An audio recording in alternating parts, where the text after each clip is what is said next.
Terus? Iya. Kenapa? Kebanyakan Ada acara keluarga. kawinan Pak belum. Materi kita terakhir mengenai teks tanggapan.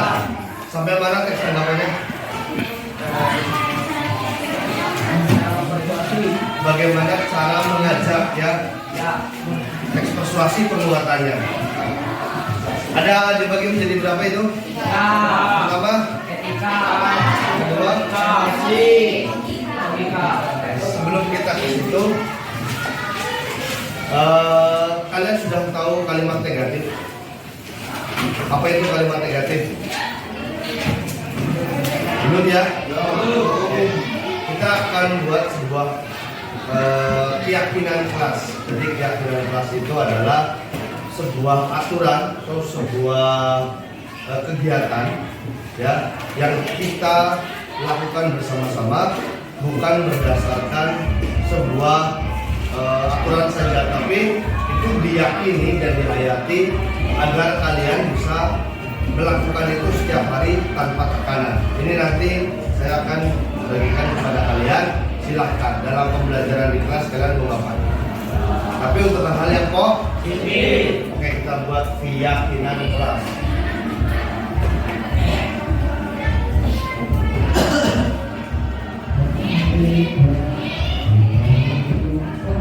Saya contohkan dulu satu.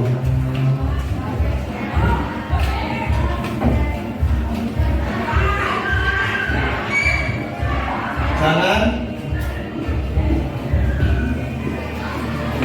mengganggu teman pada saat belajar. Siapa lagi? Unsur. Apalah? Jangan mengambil teman. Tulis. Jangan mengambil barang teman.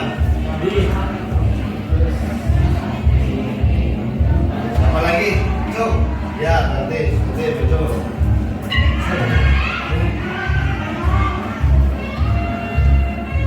Jangan mengambil barang di lingkungan. Oke, terima kasih. Jelas. Terus.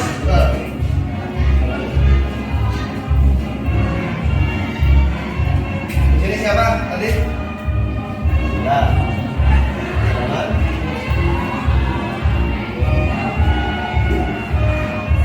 Jangan asik sendiri.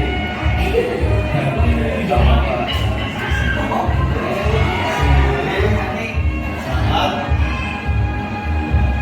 guru tidak menyenangkan. Dah, makasih. Setelah itu, apa lagi? Siapa? Terserah kalian ingin seperti apa pembelajaran dalam kelas agar kalian nyaman saat belajar. Apa jam? Jangan tidur. Jangan tidur.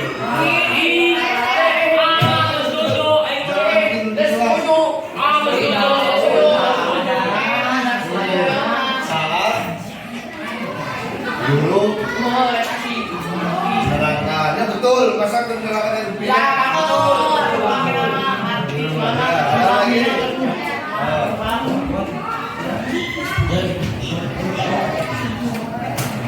Penting Pak. Jangan Bacaan kelas. Tulisan asli Pak. merusak Fasilitas. Digoreng apa? Yang terutama. Ikhlas. Berapa sudah? 5. Satu lagi, Cuk. Berapa? Ya, coba Wi. Ya. Jangan. Jangan mati.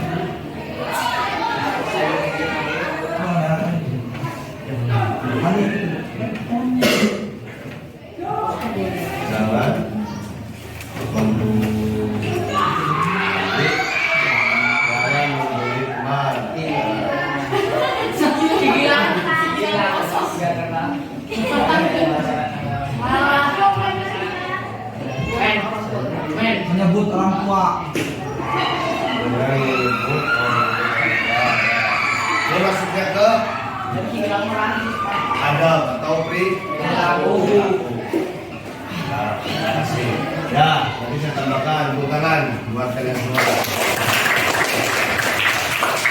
Keyakinan kelas yang pertama, jangan mengganggu teman pada saat jam belajar.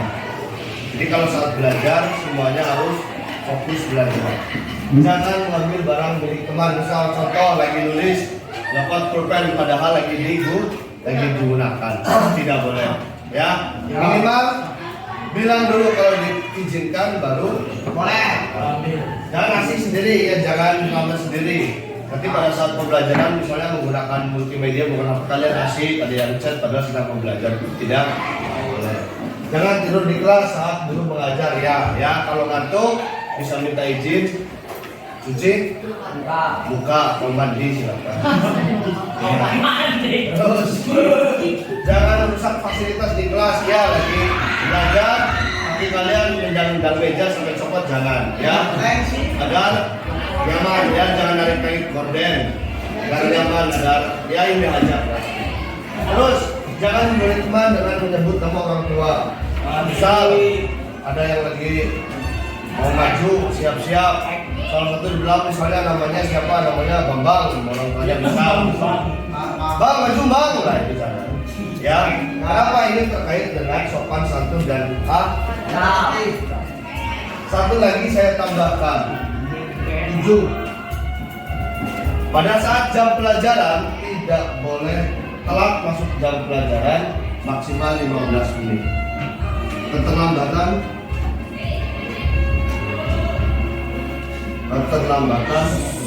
maksimal 15 menit. Pak, kalau 15 menit nggak boleh masuk. Nah, ini nanti konsekuensinya kita cari bersama. Artinya bukan tidak boleh masuk, tapi hal ini dibuat untuk apa? Agar kalian dalam belajar bisa lebih serius, sehat, memadai, dan lebih serius. Ya, artinya kalian punya keinginan untuk belajar yang kuat. Kenapa? Bentar lagi kalian sudah masuk semester 2. Artinya kegiatan kalian akan lebih berat dari biasanya. Dari keyakinan kelas ini, ada yang mau ditambahkan atau dikurangi tidak? Kurangi. Kalau dikurangi yang mana, Dre? Empat. Saat belum mengajar masa boleh boleh. Siapa yang mengajarnya balik galauan? Ya, minta izin. Berarti minta izin ke luar untuk izin. 1, 2, 3, 4, 5, 6, 7. Ada lagi mau dikritisi? Ini nomor 2.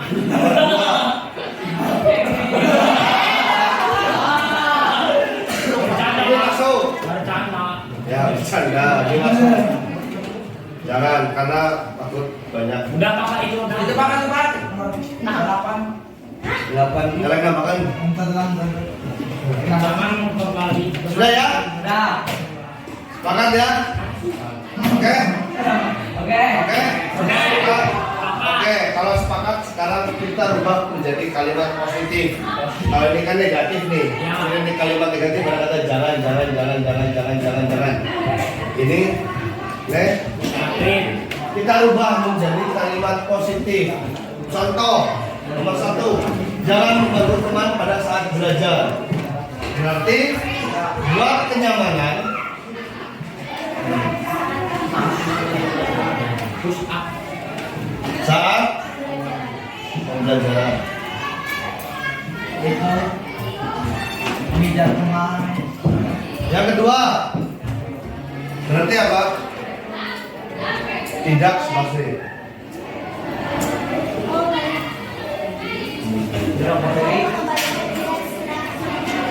Berarti artinya kalau mengembalikan ke rendam, Positif. ayo jangan mengambil barang milik teman. Karena Menjaga Sama baik. menjaga barang satu sama Lain.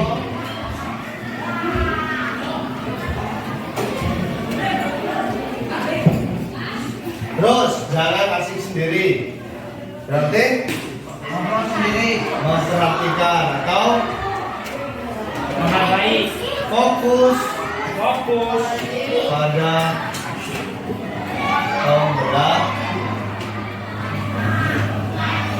Terus jangan tidur pada saat guru mengajar. Masuk ke sini enggak fokus pada pembelajaran? Pakai ini aja. Berikutnya, jangan merusak fasilitas di kelas. Beda fasilitas di kelas.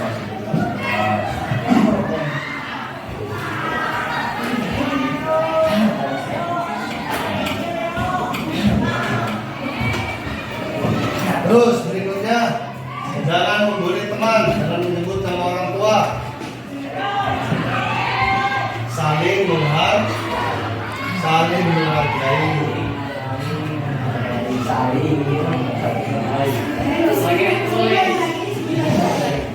Saling menghargai satu sama lain.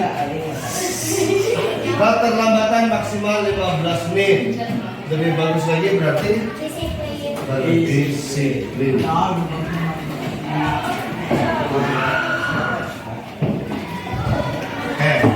Ini adalah keyakinan kelas 9. Kita ikuti bersama, ya. Kita ikuti bersama agar pembelajaran di dalam kelas menjadi lebih nyaman. Nanti konsekuensinya itu kita buat bersama dengan kriteria-kriteria tertentu. Misal contoh, yang nggak ada di sini gimana Pak? Misal nanti kita bisa berdiskusi bagaimana caranya agar membuat belajar lebih nyaman. Jadi sepakat semua ya? Silakan nanti sekretaris ditulis, terus kemudian diberikan semacam kertas aspro terus ditempelkan. Ya. Pak. Di print, boleh di print, nanti saya print, tapi tetap ditempelkan di kertas. Aspro boleh, jangan sudah terlalu besar. Disanakan. Sudah gitu. Nanti agar lebih tersosialisasikan, bisa difoto, bisa dimasukkan dalam. Paham ya? Oke, kalau itu ini keyakinan kelas kita bersama sudah disepakati. Mudah-mudahan bisa dilaksanakan dengan baik. Agar apa? Agar kalian datang ke sentri debat pendidikan bersama. Nanti lulus pun harus bersama. Tidak ada yang tertinggal. Kasihan. Oke? Itu kurang lebih yang mengawas. Assalamualaikum warahmatullahi wabarakatuh.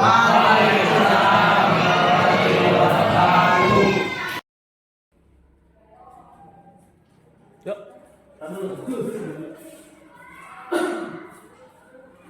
Oke, Assalamualaikum warahmatullahi wabarakatuh. Waalaikumsalam warahmatullahi wabarakatuh. Mohon maaf, minta waktunya 30 sampai 30 menit.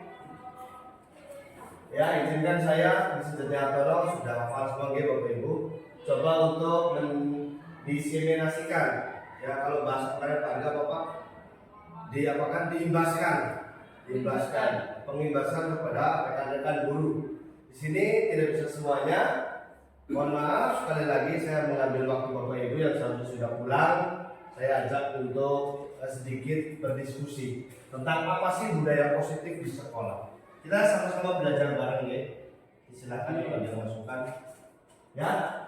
Budaya positif di SMP Negeri 4 Pajenan. Di sini PP-nya Bu Astri, saya, terus kemudian fasilitator Bapak Sunario dari Purworejo. Oke, Ya, Jawantara mengumpamakan sekolah sebagai sebuah ladang tempat persemaian bibit.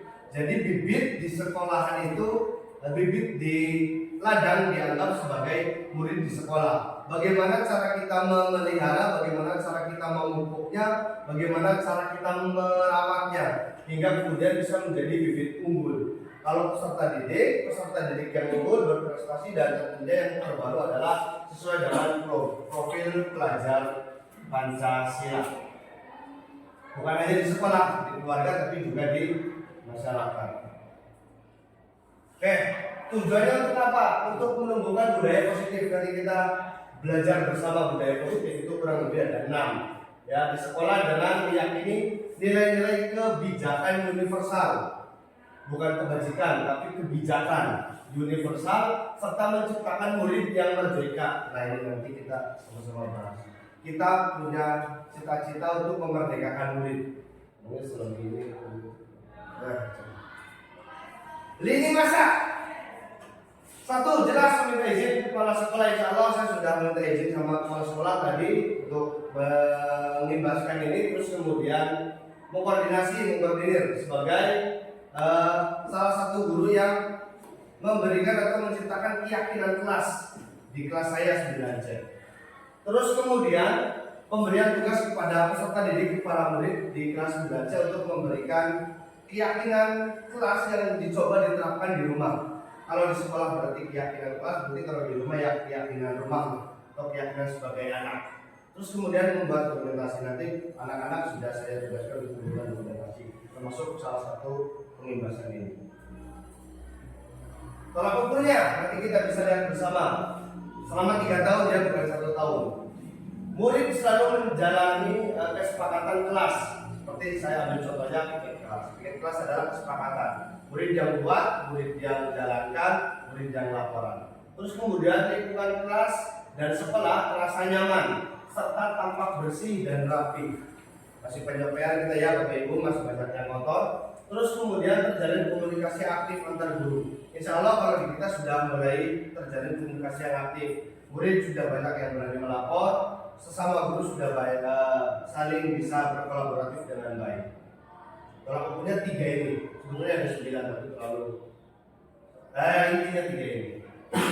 Harapannya langsung saja. Harapan saya semoga penerapan budaya positif dapat terwujud baik di lingkungan sekolah, di rumah maupun di lingkungan masyarakat agar tercipta suasana belajar yang aman. Monggo Bapak-bapak. Oke, siap. Yang aman, nyaman dan menyenangkan. Intinya harapan kita dengan adanya budaya positif, anak-anak itu belajar tertawa, belajar sambil bermain. Ada sisi positif, ada sisi negatif. Kita tahu itu semua. Nah, ini konsep inti budaya positif. Yang pertama, disiplin positif. Yang kedua, nilai kebajikan. Yang ketiga, teori motivasi perilaku manusia. Disiplin positif sudah tidak ada lagi hukuman Bapak Ibu. Kita sudah tidak boleh menghukum. Ya, yang boleh memberikan konsekuensi.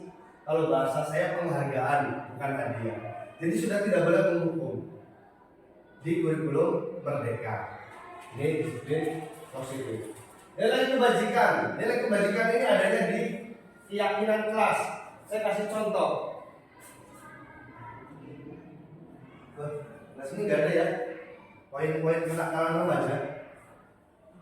Nah, nanti bisa dilihat mungkin di kelas 9 Bulia ada ya, di kelas 9 ada, kelas 9 ABCD ada. Itu salah satu keyakinan kelas. Bukan kesepakatan, tapi keyakinan. Nah, ini agak kurang masuk dalam keyakinan kelas. Karena poin kesalahan remaja itu lahir dari anggaran dasar anggaran rumah tangga yang ada di Sisdiknas tentang kenakalan remaja. Nah, itu sudah tidak boleh lagi. Artinya, konsekuensi dari peserta didik itu harusnya disepakati secara bersama. Agar apa? Agar bisa dihayati. Jadi bukan untuk tidak dilanggar, tapi untuk diyakini bahwasanya ketika murid melakukan kesalahan itu dia merasa salah secara pribadi dan bisa berefek kepada rekan-rekan yang lain sehingga memunculkan ketidaknyamanan dalam pembelajaran. Terus kemudian kebutuhan dasar manusia ini ada 5, nanti akan saya berikan. Kebutuhan dasar manusia itu ada 5. Sedangkan puasa, kalau yang di luar kan harta tahta wanita, ini bukan, ini beda lagi. Terus kemudian ada 5 posisi kontrol. Kita sebagai guru itu ada 5 posisi kontrol. Nanti saya akan berikan. Terus kemudian segitiga restitusi, cara penanganan kepada anak. Videonya nanti ada. Oke, 5 posisi kontrol yang sering kita gunakan selama kurikulum 13 dan KCS atau kurikulum 2006, yaitu penghukum. Bu, Pak, saya nggak bawa kertas folio. Oke, pusat 5 kali. Ini adalah posisi kita sebagai penghukum. Terus kemudian pembuat rasa bersalah. Bu, Pak, saya nggak bawa folio. Ayo, kemarin kamu sudah janji belum? Ya Pak, sudah apa? Janjinya bahwa saya akan membawa kertas folio untuk mengerjakan tugas. Oh, merasa salah tidak? Ya Pak, saya merasa salah. Nah, itu guru sebagai pembuat rasa bersalah. Yang ketiga, teman, ini yang biasa saya lakukan. Bro, folionya bawa nggak? Nggak Pak. Oke, saya beli. Ada uang nggak? Itu sebagai teman. Terus kemudian pemantau, lihat aja bahwa salah tadi. Jadi cuma memantau, tidak ada pergerakan, hanya memantau. Cuma bisa berkolaboratif, tapi tidak bisa memutuskan. Nah, yang paling ideal adalah manajer. Jadi kita membuat sistem yang dilaksanakan oleh murid ketika melakukan kesalahan, dia langsung tahu konsekuensinya dan dia langsung tahu harus bagaimana. Nah, ini yang kita sama-sama belajar seperti itu. Kita buat sistem, taruhlah si A disediakan kertas folio sejumlah anak. Nanti siapa yang nggak bawa bisa ambil ke si A. Kalau nggak punya uang gimana? Bisa ambil dari kas untuk kemudian besok ditindaklanjuti. Ini adalah sebuah sistem. Nah, sistem ini yang sudah bisa melakukan seperti ini adalah guru sebagai manajer. Nah, ini yang kita sama-sama untuk lakukan. Kemudian segitiga restitusi. Contoh, ada anak bolos, kita hukum, panggil orang tuanya dan lain sebagainya. Itu ternyata kalau seperti itu langsung kurang tepat Bapak Ibu. Yang tepat adalah satu, kita harus bisa menstabilkan identitasnya dulu. Menstabilkan identitas artinya setiap orang punya kesalahan. Kita stabilkan dulu agar si pelaku atau siswa ini tenang. Kita cari latar belakang keluarganya seperti apa, dibuat tenang, jangan nangis, jangan takut dan lain sebagainya. Ini namanya menstabilkan identitas. Bahasa gampangnya biar anak tenang. Kalau anak sudah tenang, baru kita memvalidasi kesalahan. Gampangnya gimana? Gampangnya agar anak itu merasa, oke Pak, saya salah. Itu namanya validasi tindakan yang salah atau validasi kesalahan. Terus yang terakhir baru menanyakan keyakinan, tidak menghukum, tapi mengembalikan kepada peserta didik. Bagaimana kamu tahu ya itu salah ya Pak? Terus kemudian bagaimana agar kamu tidak melakukan kesalahan lagi? Bisa. Oke Pak, besok saya kesini dengan orang tua, bisa. Oke Pak, saya besok membuat sebuah keyakinan kalau saya melanggar saya gini, itu bisa juga. Artinya kesalahan yang peserta didik itu lakukan, konsekuensinya dikembalikan kepada peserta didik. Agar apa tujuannya? Bukan untuk melemahkan, tapi untuk meyakini bahwa peserta didik itu melakukan kesalahan.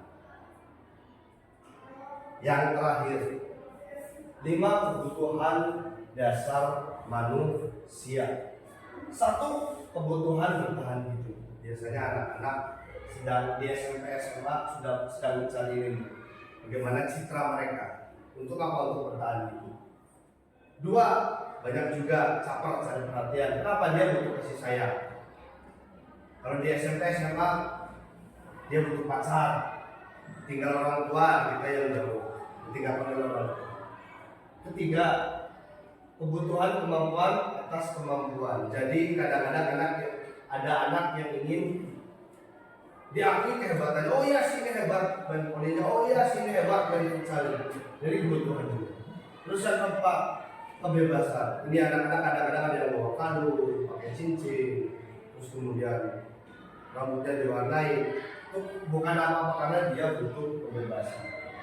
Yang terakhir, kebutuhan akan kesenangan. Anak-anak itu ke sekolah niatnya untuk belajar, tapi ada yang lupa.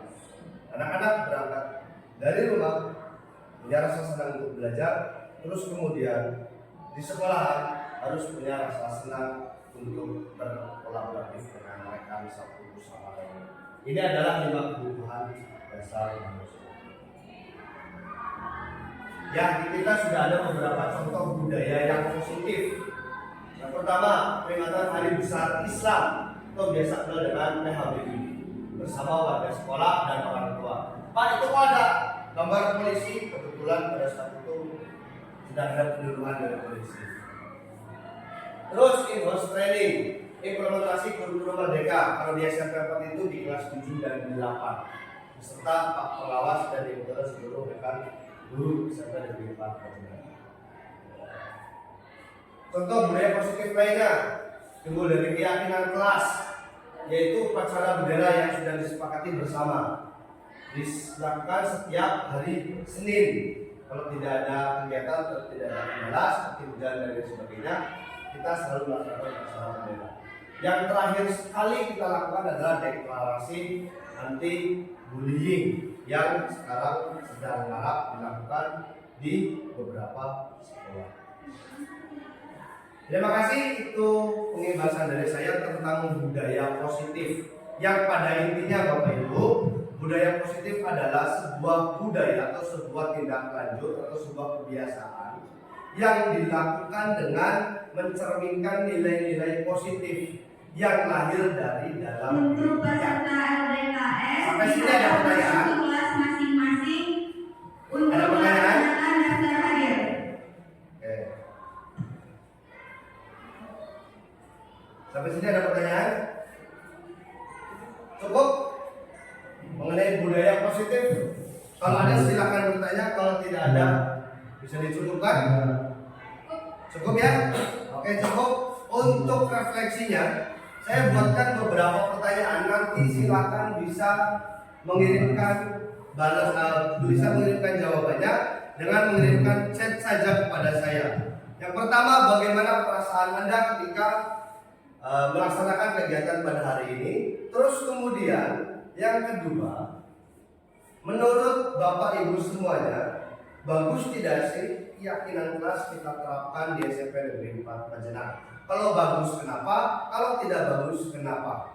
Refleksinya bisa langsung dikirimkan ke nomor WA saya. Yang pertama, perasaannya bagaimana, senang atau tidak. Terus kemudian yang kedua, bagaimana jika keyakinan kelas diterapkan di SMP Negeri 4 Majenang? Kalau bagus alasannya apa? Kalau kurang bagus alasannya bagaimana? Itu saja dari saya, kurang lebihnya mohon maaf. Setelah nanti saya tutup, saya mohon Pak Kamar untuk memimpin doa penutup majelis. Terima kasih. Wassalamualaikum warahmatullahi wabarakatuh. Waalaikumsalam warahmatullahi wabarakatuh. Pak Kamar.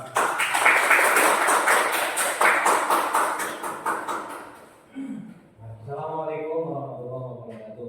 Waalaikumsalam warahmatullahi wabarakatuh. Bang ya, Assalamualaikum warahmatullahi wabarakatuh. Waalaikumsalam warahmatullahi wabarakatuh. Untuk mengakhiri sesi kali ini, semoga apa yang kita laksanakan dan apa yang kita kerjakan bisa bermanfaat untuk semuanya, untuk keluarga SMP Negeri Majenang, terutama kepada anak didik kita dan juga kepada para wali murid semuanya. Mari kita berdoa agar senantiasa diberkahi oleh Allah Subhanahu wa taala. Ini adalah bersama Rasulullah SAW. Al-Fatihah. Alhamdulillahirabbil alamin arrahmanir rahim maliki yaumiddin. Iyyaka na'budu wa iyyaka nasta'in ihdinas siratal mustaqim siratal ladzina an'amta 'alaihim ghairil maghdubi 'alaihim waladdallin. Amin. Allahumma shalli 'ala sayyidina wa habibina syafiina wa nabiyina Muhammad sallallahu tabaraka wa ta'ala wa sallallahu ajma'in. Bismillahirrahmanirrahim. Alhamdulillahirabbil alamin. Syakirin hamdan kafi masjidah. Ya Rabbana lakal hamdu kama yanbaghi li jalali wajhika wa li sultanik. Allahumma shalli 'ala sayyidina Muhammad sallallahu alaihi wasallam. جميع الأمور والآفات وتغفر لنا جميع الحاجات وتدعونا بأن من جميع السيئات وتقبل منا إنك أنت الرجال وتبلغنا من الخيرات من جميع الخيرات والخيرات اللهم بارك لنا في علمنا وبارك لنا في رزقنا وبارك لنا في أمورنا وبارك لنا في اختيارنا ربنا آتنا في الدنيا حسنة وفي الآخرة حسنة وقنا عذاب النار وصلى الله على سيدنا محمد وعلى آله وصحبه وسلم سبحان ربك رب العزة عما يصفون وسلام على المرسلين والحمد لله رب العالمين. Al-Fatihah.